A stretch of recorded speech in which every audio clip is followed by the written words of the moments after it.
Welcome to the Love Yourself Healthy podcast.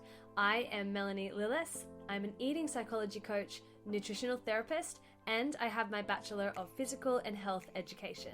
Throughout this podcast, we are going to be diving into the realm of eating psychology, body image, self-love, and creating a healthy and happy mind.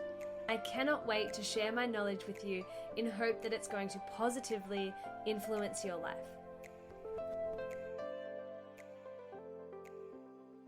Hello everyone, welcome back to the podcast. I hope you've all had a really wonderful week, and I hope that you loved my last podcast with Amber McKenzie, breaking up from yo-yo dieting. I've had heaps of listens and quite a few of you have messaged me about that podcast, which is awesome because I've also got another interview podcast for you today. I'm not going to talk about too much of her in this intro because you'll get to know her as I cut back to my interview with her. But I'm really excited for you to hear that one, so let me know your thoughts. Before we begin, I want to give a really quick shout out to Shire Talk. If you live in the Sutherland Shire, I'm from Cronulla, please go over and follow Shire Talk. It's ShireTalk. And pretty much they've created an app called Shire Rewards that allows you to take a photo of your receipt and earn cash back up to 10%. And then you can spend the cash back at any of the businesses on the app, which I thought was super, super cool. So if you're not following them, please go to Shire Talk and give them a follow. And before I get into the interview, I need to do my weekly review. And again, this isn't so much a review, it is just some feedback that I got from this beautiful girl. And she says, "Hi Melanie, I'm writing from across the globe, Peru in South America. First of all, I'd like to thank you for your strength and your dedication to help others. You are a special being and have a lot to teach others. You have no idea how much you've helped me and motivated me this past week. I'm currently hospitalized for severe depression and anxiety and as well binge eating disorder. This has been a battle I've been fighting for 10 years now since I recovered from battling with cancer in 2009. I'm finally getting the help I need, and your podcast is what motivates me every day to go to the hospital's gym and listen to you while I exercise on the treadmill.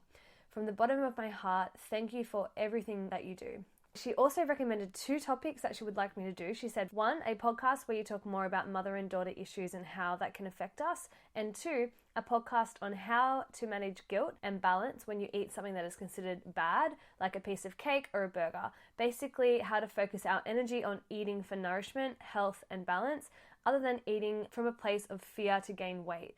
I know it's ideal to eat healthy most of the time, but in today's world, we might sometimes want to eat or try something not so healthy. How can we do that without feeling guilt or fear to go all the way back to binge eating? So if there's anyone else out there that really wants me to talk about those topics, just send me a DM on my Instagram, which is bearxbrave. She also said, "Once again, thank you, thank you, thank you. And just in case no one told you this today, you are incredibly inspiring, beautiful, and special." And then she came back and said, "Coming back to tell you that you should definitely do more guided meditations. They are so calming, relaxing, and loved both of them." So again, if there's anyone out there who would like me to do more meditations, please let me know. I've already got one in the cards that I'm going to do, which is going to be a guided meditation all around improving your relationship with food. So that one should be really good, and I think that it is something that you will all really appreciate. So very, very lastly, before we move on to my interview, I just want to remind you guys that I have a workshop next weekend on the 25th of May from 1 to 4 p.m. in Maroubra. I'm going to be talking with my friend Julie Arentz all about self-love, empowering self-talk, and creating a positive body image. So if you want to get there, go to the link in my bio, either on bearxbrave or my personal account, Melanie Lillis, and you can purchase your tickets there. We would love to have you there. It's going to be an amazing day, and I would love to connect with you all. So without further ado, I hope that you enjoy this interview. Please, if you do, leave me a review or leave me a comment or share it on your Instagram story. I will be super appreciative. I'll speak to you all soon.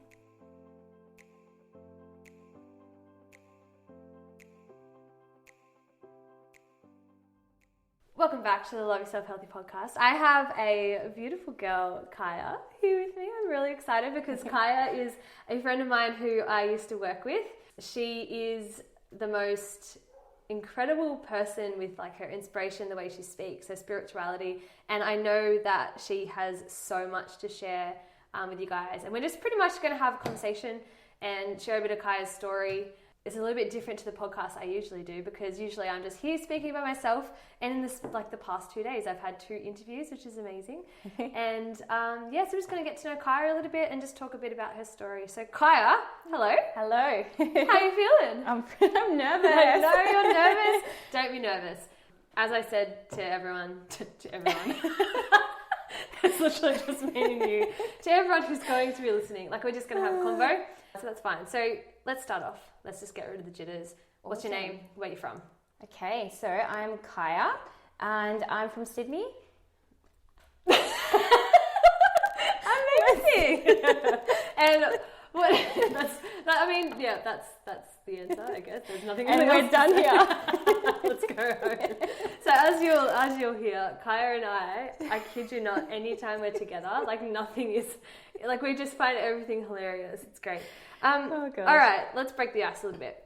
Awesome. What is like a weird habit or thing that you do? Okay, well, you know about this one, but No. So anyone that's close to me would know that I actually have an alter ego character. It is. So we used to work at General Pants together, and we worked in the stockroom, the stocky. And Kya, I kid you not, is like I'm not. No, you just explain it. I'm not even going to get into it. You just talk about it.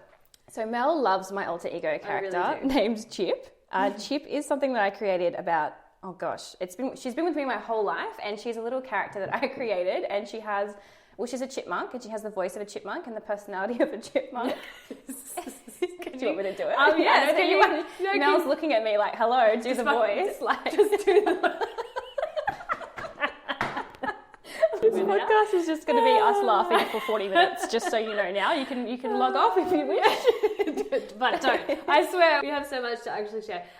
Can you give us an example of Chip, please? Okay, well, I'm feeling a little bit shy, but I guess...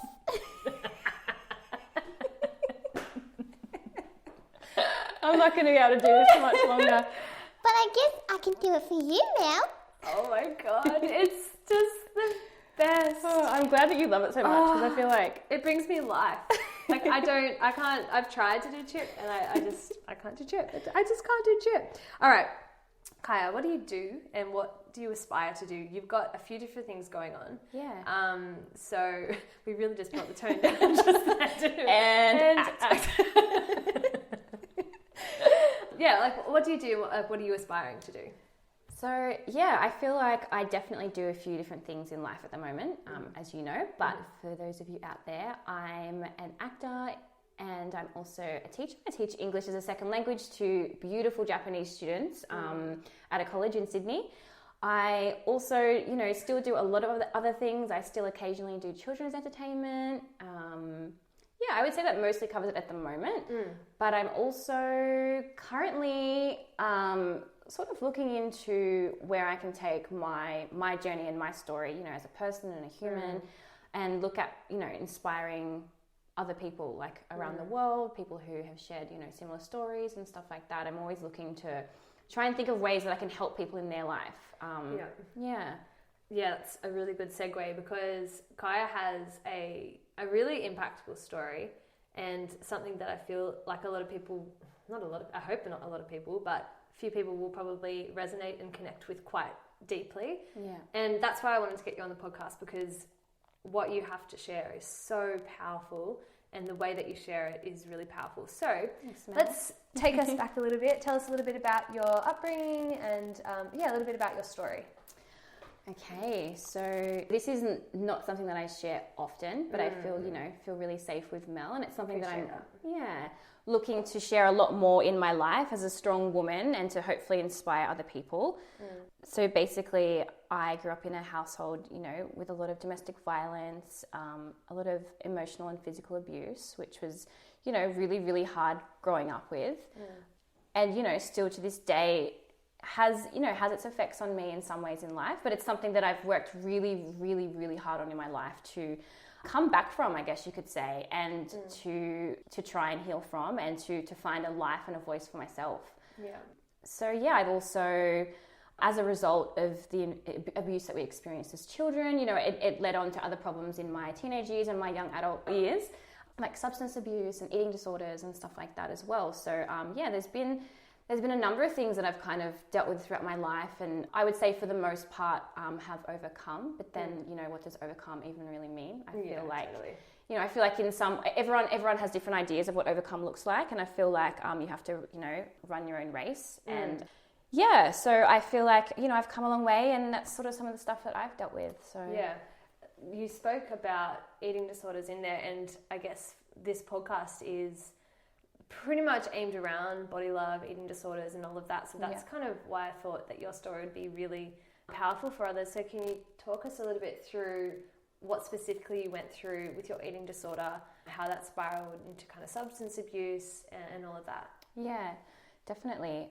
So growing up as a young woman in a house with a lot of toxic energy and whatnot, there was a lot of emphasis and value placed on my mother's physical appearance and how she looked, and there was a lot of negative stuff said about her physical appearance, her weight, stuff like that. And as young children, we observe and we take on our environment. So I learned from a really, really young age that being beautiful was important, and being thin was important. And, even crazy things like, in order to keep your spouse, you must always be beautiful and thin and look a certain way. Otherwise, it's going to be fair game. Like, you could, a really, really unfortunate way to think, but that you were never safe or secure within a relationship, and that you always had to uphold a certain standard of beauty per se. Yeah. So, which then led on to, I suppose, starting from a really young age, I had really unhealthy ideas about the value of beauty and what that meant. And then it led me to wanting to control certain factors like my weight.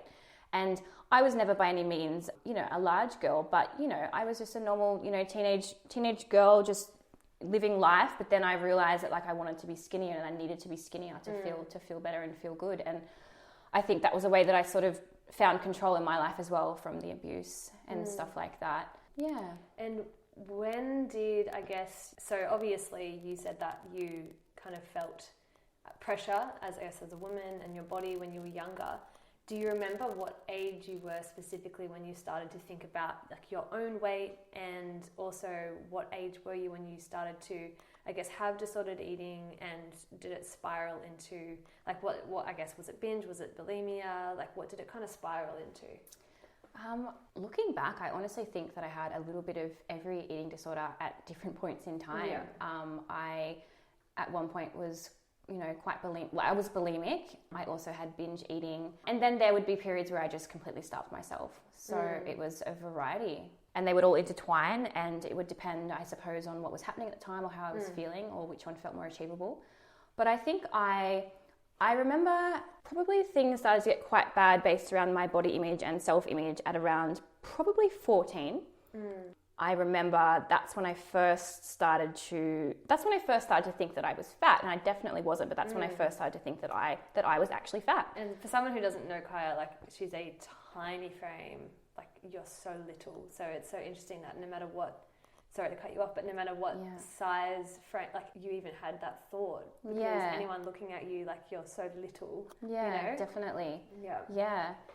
And I remember at about 14 is when I first started vomiting my food up. And, that was when I first realized that I could eat and then throw my food up. And it sort of gave me this feeling oh wow, I can still eat what I want. Because I liked food, I liked eating, and I loved junk food and snack food.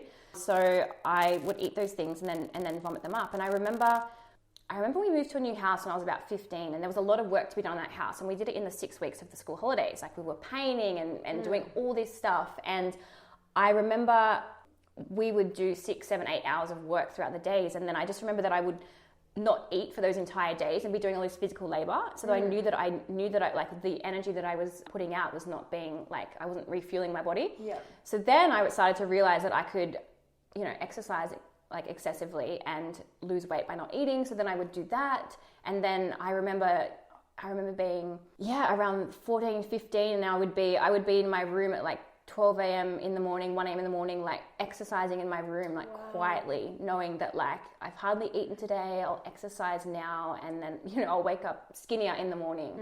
And it was just, I think I was always trying new and different things, whatever it took. I mean, I actually was thinking, I knew that we were doing this podcast, and I was thinking about, my journey about a week ago. And I remember, and I won't go into detail about what it was, but I remember looking for other ways when I didn't feel like I could vomit or do certain things. And I remember taking things that were potentially fatal in order to be able to bring up my food.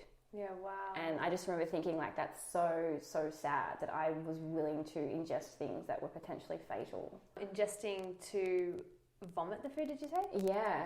Wow. Because, anyone who's had an eating disorder or suffered from bulimia, you might know that sometimes it's really, really easy to throw your food up, but then sometimes, under certain stress or, sometimes your body's just physically exhausted. And through that pure exhaustion, there'd be days where maybe you've thrown up 3, 4, 5 times, and then you're just so exhausted that you just physically can't actually do it again. Yeah, and from someone, everyone who listens to my podcasts knows that I went through bulimia. Yeah. I can't even think of a worse feeling than binging in particular and then not being able to throw up. Absolutely. I'm sorry if this is triggering for anyone listening, but I remember one episode in particular where I binged so much food and then I could not throw it up. Yeah. The panic that it caused in me, I was shaking. Yeah. I was crying. I can't even, and I just thought that was the fact that I'd eaten so much food, which wasn't even that much food, was the be all or end all. Yeah, absolutely. Because I couldn't get that food up, that my life was ruined, you know? So it's crazy and sad. Yeah, it is so sad. And do you think that, well, first of all, were you experiencing any symptoms? Were you starting to get, for me, for example, towards the end of my eating disorder, I was losing the skin in the back of my head. I had adrenal fatigue. I got glandular fever.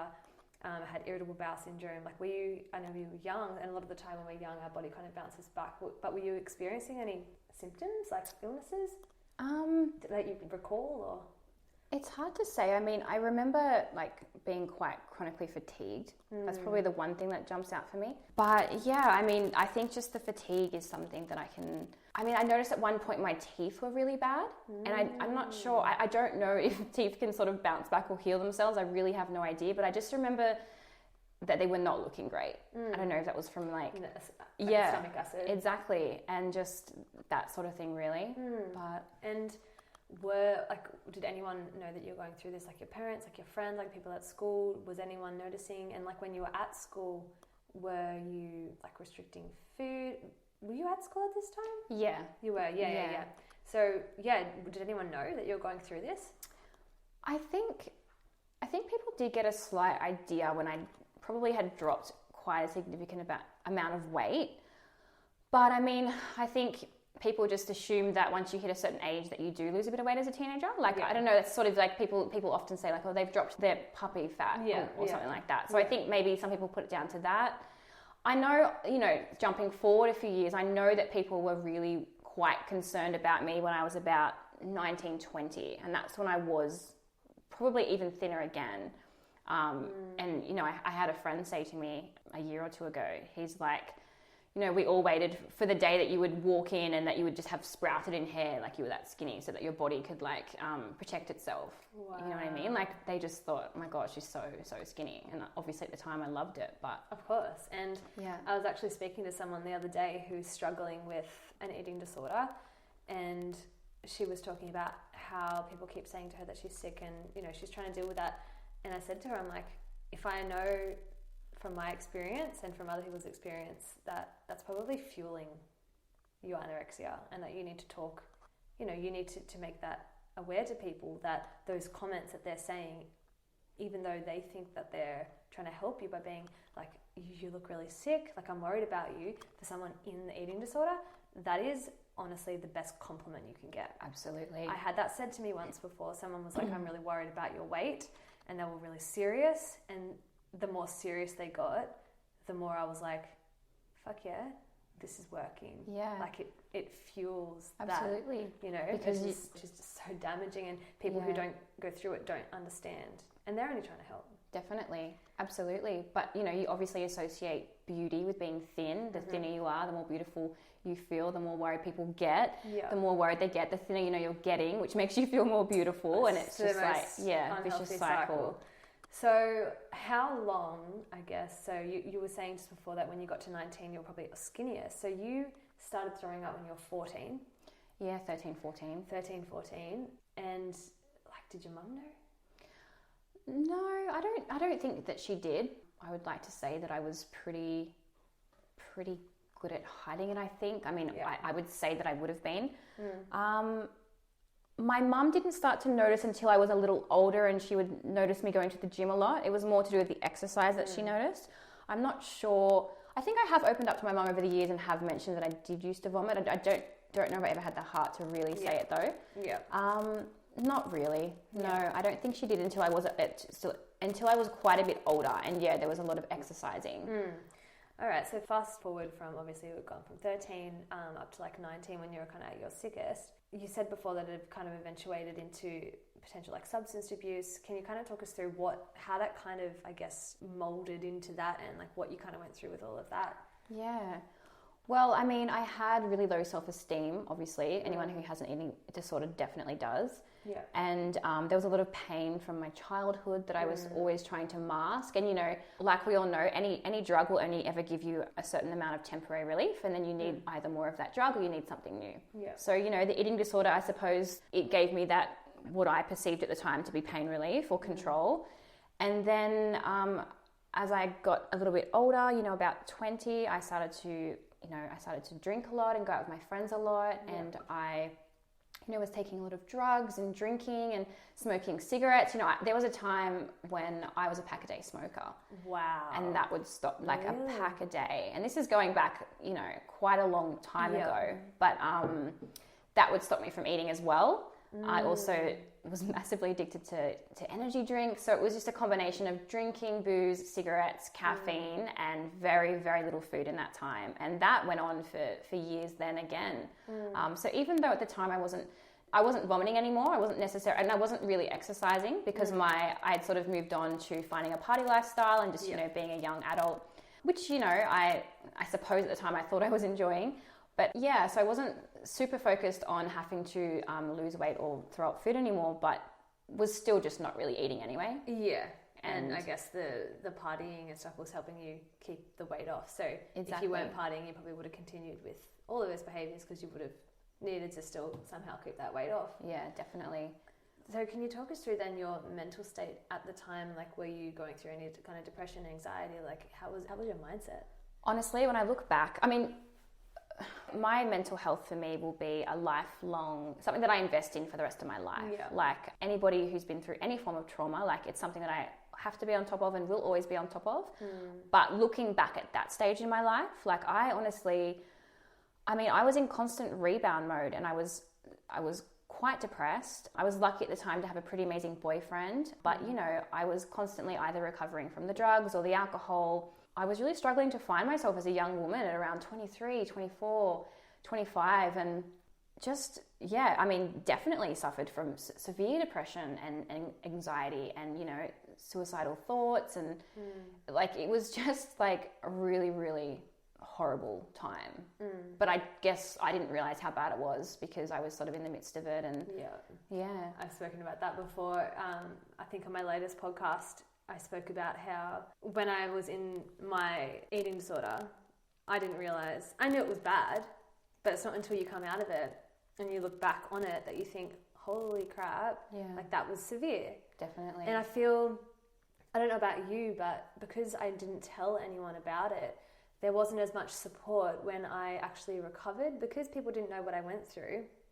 They didn't know how to support me because to them it was kind of like, I was fine, and then all of a sudden I was like, oh, I've actually got really severe bulimia, but I'm okay now, because I didn't really tell people about it until I recovered. But still, when you recover, your mind is still kind of recovering from this massive kind of disease, and there was no kind of support there because they didn't realize the severity of it.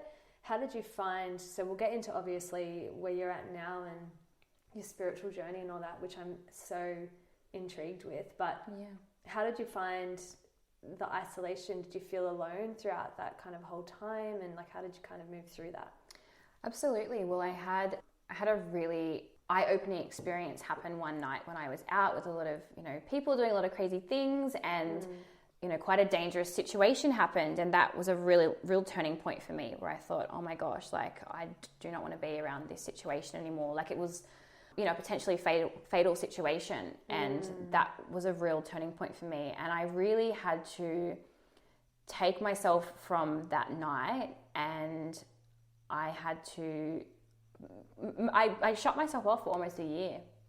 I had to cut out the drugs and the drinking, and I'd quit cigarettes, and my eating wasn't perfect, but I started eating healthier and just sort of really trying to take care of myself and really trying to turn my life around. And I just took myself completely off the scene of partying and from a lot of different people and friends. And I tried to go out a couple of times during that period, but it was too hard because people were so used to that older version of me and wanting to drink with me and party. So look, the isolation was really hard, but during that time I read a book called The Power of Now, because I was actually a little desperate at one point. I'm not an overly religious person, but I was looking for something. I was pretty alone.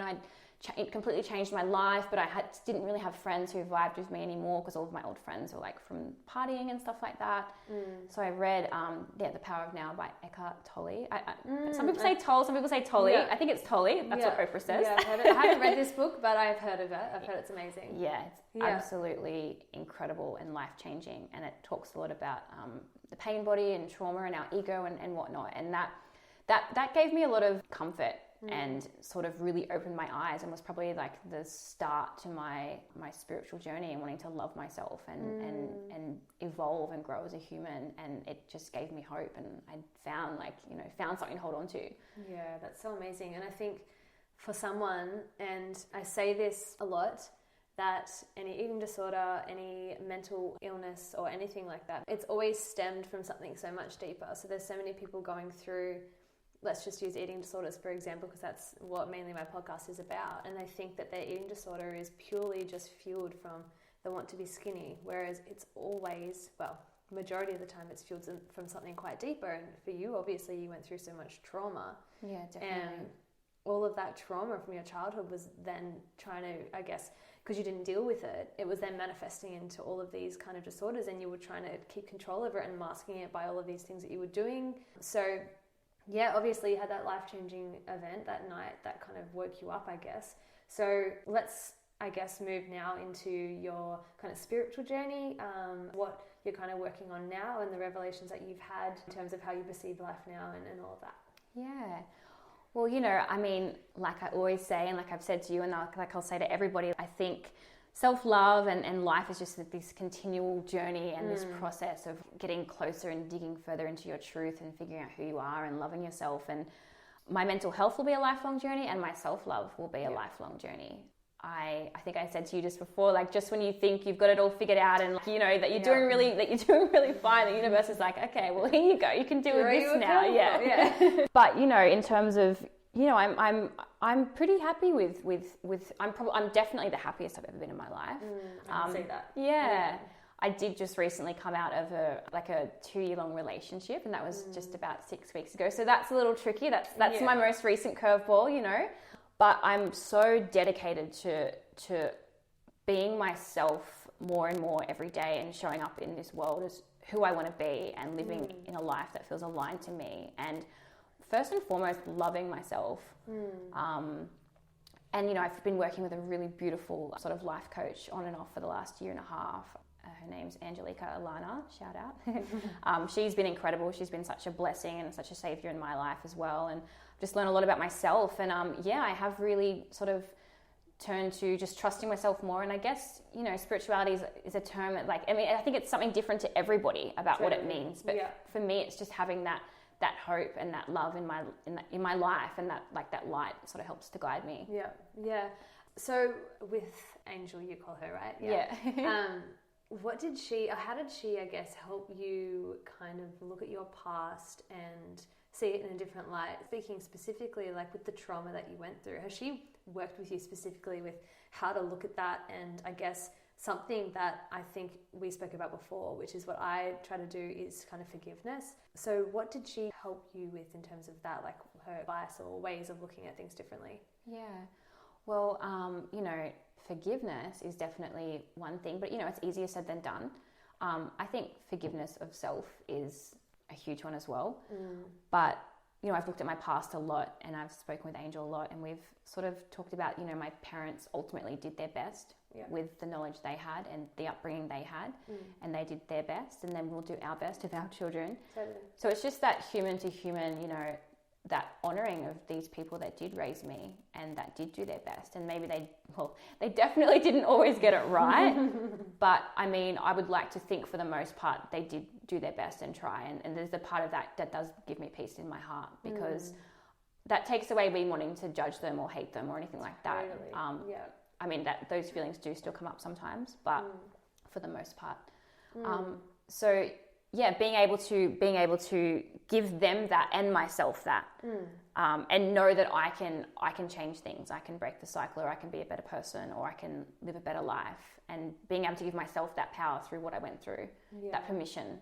Yeah, I think there's something quite healing about being able to put yourself into someone else's shoes. And I know that's a term that's said a lot, like, oh, put yourself in their shoes, but we don't actually genuinely do that. And I think when you go through such a hard event, putting yourself into someone else's shoes and really trying to understand their mindset can be really quite healing, and understand that, you know, you weren't to blame. Nothing that you did was wrong. It's just that this is what happened. These are the decisions that they made. And of course they weren't right at times, but they did the best that they thought they were doing, or whatever the case is. And I think there's something really powerful about being able to do that. I used to think there was something wrong with me. There is. There's a lot. I used to think that I was really weird, because anytime I'd watch crime shows, I'd feel really sorry for the murderer. And not even crime shows, real life. Okay, if there is a scene, let's just say, that gets shared, I'm just going to use Facebook as an example, of like a court case, like a real life court case. There could be a person there who is a serial killer. And if they show his face and he has emotion on his face and he's crying or something like that, I feel genuine emotion for that person. Yeah. And even though I don't know their story, I can't put myself in their shoes, I see that we all make mistakes. And I have don't get me wrong, I'm not saying what anyone did is right, but when you see and can understand that every single person is a human, and every single decision that we make, we think is a good decision, whether it's bad or not, in our heads, it's like, this is the decision I'm going to make. And it just kind of brings it back to the fact that everyone is human and we all have our own kind of issues. And the reason I'm bringing this up is because I went through trauma, as I've kind of experienced on here with abuse. You've gone through trauma and, within your family, and we can sometimes blame ourselves. And that blame and that guilt and that trauma gets manifested into these awful things. And then we think, what's wrong with me? Definitely. Why am I like this? And we question ourselves a lot, but it's not us. It's our experiences that shape us, and it's what we do with those experiences. Once we figure them out, that kind of helps us to go into bigger and better things. Definitely. And that's what we're both doing. We've both gone through trauma. We've both gone through eating disorders. We both understand what we've gone through now, and we're trying to kind of manifest that positively into helping other people and inspiring other people and do the best that we can. Definitely. So one thing that you always bring up is living your truth. So, I mean, we've already spoken for half an hour, which is amazing. Wow. I know, but can you talk a little bit about what that actually means? Because I feel like living your truth is so detrimental to doing things that are really in alignment with how we are as a person and what we're going to achieve in life. Yeah, definitely. Well, I think just in regards to, owning your story, first of all, I've carried, or I did carry, and I still carry sometimes to some degree, a lot of shame about my upbringing and my story. And always had this feeling for my whole life that I couldn't talk about who I really was or where I really came from or my real experiences, which is something that I'm dedicated to more and more every day now, to just owning who I am and where I came from and the things I saw and felt and experienced. And I think for me, when I say owning my truth, I don't want to feel like I'm not good enough anymore, which is how I have felt. And still, on a bad day might still feel sometimes, but I feel like we're these humans living these lives, having these experiences, and we're always thinking that we aren't good enough, or that we have to be more or do more or look better or be achieving more. And it's really, really tragic and it's exhausting and it's not fair on ourselves.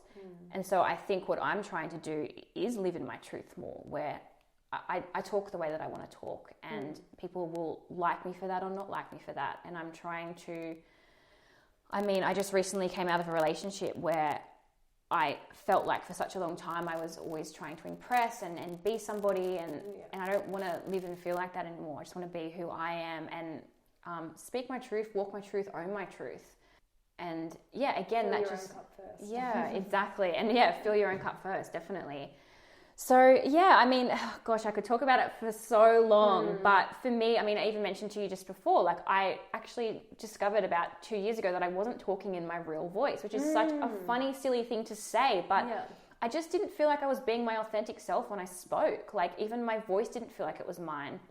So I did this experiment where I no longer allowed myself to put on this like almost fake voice, and just taught myself to drop into who I really was. And honestly, it changed who I was as a person. Like it changed the way my face looked when I talked, my body felt, the way my body was, and I just talk as me now. Like and things then become so natural. Like we all do this. I think it's called like a phone voice sometimes. So like everyone has like customer a phone service. voice. Yeah, customer service voice. But when you speak in that voice, you're not your real self. And so everything that then comes out feels a bit fake to a sense. Definitely. So yeah, that's so interesting. Yeah. I think for me, like a big part of my healing process and owning my truth will just be, owning my story. Brené Brown talks about it a lot. Like, owning who you really are and not feeling shame or guilt because of it. It's still something that I'm working with and evolving with, but I'm dedicated to doing that more and more now. And yeah, I think that is extremely powerful, especially because I think a lot of people who suffer from eating disorders, and I keep using that as the reference because a lot of the people who listen are struggling with disordered eating. A lot of eating disorders go unnoticed and a lot of them are hidden. Yours was hidden, mine was hidden, my friend's was hidden. A lot of people who I speak to, it's hidden. No one knows. I actually got an email from a girl yesterday saying that she's never ever told anyone that she has an eating disorder. Yeah. And I think owning your story and owning who you are is a massive, massive factor into healing and into being able to recover. So if anyone is listening out there who is suffering from any kind of event, it doesn't have to be an eating disorder, whatever, and you're feeling shame or guilt around what you're experiencing, just know that by living your truth and by speaking to someone you feel safe with and being able to, get your story heard and have another perspective can be such a massive leap into your healing journey and I guess moving down the path that you should be moving. Definitely. Yeah. And, it'll feel really scary and terrifying and maybe even a bit alien sometimes because you're used to just kind of hiding things and keeping it to yourself. But getting the support around you and just, oh my gosh, I felt like if I needed help that I was like weak or that people would judge me, but just, just owning who you are and get support around you and start to heal that way. Like just be your true authentic self. And it gets thrown around a lot, but like I'm telling you, it's life-changing. Like if you can just it truly is. And just let me touch on something real quickly before we wrap it up, because I know like we're nearly at the end of the podcast, but when I was going through the eating disorder and I was in the Australian aerobics team, there was no way in the world that I felt like I was able to tell my team who relied on me that I had an eating disorder, because like we were in a team of 7 people. If one person was out, we couldn't perform. Yeah. If one person was sick, we couldn't do our routine. Like it was such a team sport. And if any of the people who were in my team are listening, I'm so sorry that I wasn't open and honest, because I suffered in silence and that made me so sick. And if only I was open and honest and had all of that support network around me, I could have recovered so much quicker and so much easier. Absolutely. And I wasn't living my truth because I was hiding. Yeah. And there was a massive part of me that wasn't true. It wasn't real. Definitely. And now that I tell my story so openly, like I feel there's a massive weight lifted off my shoulder. And we were talking about this before about opening up about the other side of my story and your story, which is the trauma, which I don't really speak about. I feel like that's the next point for me in particular that I want to start opening up about and talking about domestic abuse and what it kind of felt like and how isolating that is as well. I feel like that could be quite useful for other people. So definitely. Yeah. All right. So to finish it up, we're getting so deep. We're like, no one's listening. It's literally just me in the room. Let's wrap up this podcast by asking, what is your favorite quote? Is there a quote you live by, or is there a quote that resonates with you, or anything? Oh my gosh, I feel so stumped right now. I don't have a quote. Well, that's what I've asked for. But I guess, in terms of this podcast, I'm just going to say, like, own your story and live your truth. Love it. Yeah. That's quoted Kya. Yeah. Yeah, 100%. That's awesome. All right. And if anyone wants to connect with you or find you or follow you, what's your Instagram? Yeah, so it'd just be my first name, KYA_Stewart, STEWART @hotmail.com. No, I'm joking. Find her on Instagram, give her a follow. The reason why I wanted to get her on not only is because of her story, but because everything that you share, like, honestly really hits me hard, and other people need to hear it. And I feel like you've got such a big voice, and thank you, Mel. I feel like you're going to really inspire people, and I'm really excited to see where all of this goes. Thank you, girl. So thanks so much for being on the podcast. Thanks so much for having me. Easier than you thought? Yeah. Are you feeling good Let's now? do it again. Let's just keep going. Yeah. Anyway, well, I'll see all of you on my next podcast, and have a wonderful day. Bye-bye. Bye. Thank you so much for listening. If you enjoyed this podcast, I would be so grateful if you were able to leave me a review. And please follow me on Facebook and on Instagram @FairXBrave. If you have any questions or you want to contact me at all, please email me at lyh_podcast@outlook.com. I'll talk to you in my next podcast.